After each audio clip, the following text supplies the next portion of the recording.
కైటీవీ media. తెలంగాణలో అధికార కాంగ్రెస్ ప్రతిపక్ష పార్టీగా దూకుడు కొనసాగిస్తున్న బీఆర్ఎస్ కు మున్సిపల్ ఎన్నికల ముందు భారీ షాక్ తగిలింది. ఇప్పటికే గతంలో బీఆర్ఎస్ ను విడి బీజేపీలో చేరిన ఆరూరి సహా పలువురిని చేర్చుకుంటూ బలపడుతున్న వేళ బీజేపీ కరీంనగర్ లో కారు పార్టీ సీనియర్ నేత 35వ ward corporator Sadhaneni Srinivas BRS కు రాజీనామా చేయడం చర్చనీయాంశమైంది. కేంద్ర మంత్రి బండి సంజయ్ సమక్షంలో శుక్రవారం ఆయన బీజేపీలో చేరారు.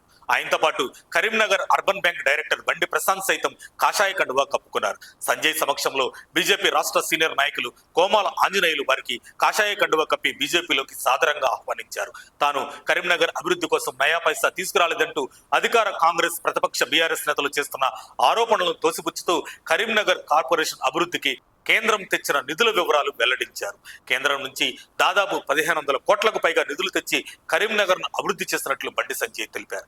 కళ్ళుండి చూడలేని కబోదులు కాంగ్రెస్ బీఆర్ఎస్ నేతలని తీవ్రంగా మండిపడ్డారు. ఎన్నికల సమయంలో తప్ప కరీంనగర్ ముఖం చూడని నాయకులు తనపై ఆరోపణలు చేస్తే పట్టించుకోవాల్సిన అవసరం లేదన్నారు. కరీంనగర్ పార్లమెంటు ప్రజల పక్షాన తాను చేసిన పోరాటాలు, కేంద్రం నుంచి ఎన్ని నిధులు తెచ్చానో, ఏ ప్రాజెక్టులు పథకాలు తీసుకొచ్చానో ప్రజలకు తెలుసునని ఎంపీ బండి సంజయ్ పేర్కొన్నారు. కరీంనగర్ కార్పొరేషన్ తో పాటు మున్సిపాలిటీల్లో జరిగిన అభివృద్ధి కేంద్రం ఇచ్చిన నిధులతోనే జరిగిందనేది ముమ్మాటికి నిజమన్నారు. ఈ మేరకు కరీంనగర్ మాజీ మేయర్ సునీల్ రావు, బీజేపీ జిల్లా మాజీ అధ్యక్షుడు బాసా సత్యనారాయణ, రాష్ట్ర నాయకుడు ఓదేలు తదితరులు ఈ కార్యక్రమంలో పాల్గొన్నారు.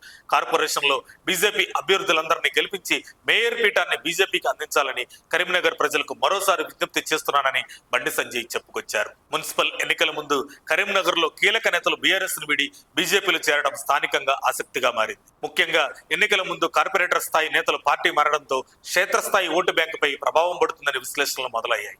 మరోవైపు బీఆర్ఎస్ కార్యకర్తల్లో ఆత్మస్థైర్యం దెబ్బతినొచ్చని విశ్లేషణలు ఊపందుకున్నాయి. ఈ వలసలు అధికార కాంగ్రెస్, బీజేపీ, బీఆర్ఎస్ మధ్య హోరాహోరీ పోరుకు దారితీసేలా అక్కడి వాతావరణం కనిపిస్తుంది. మరిన్ని అప్డేట్స్ కోసం మా కాయ్ టీవీని సబ్స్క్రైబ్ చేసుకోండి. మా వీడియో కనుక మీకు నచ్చినట్లయితే లైక్ చేయండి, షేర్ చేయండి. మీ విలువైన అభిప్రాయాలను కామెంట్ బాక్స్లో తెలియజేయండి.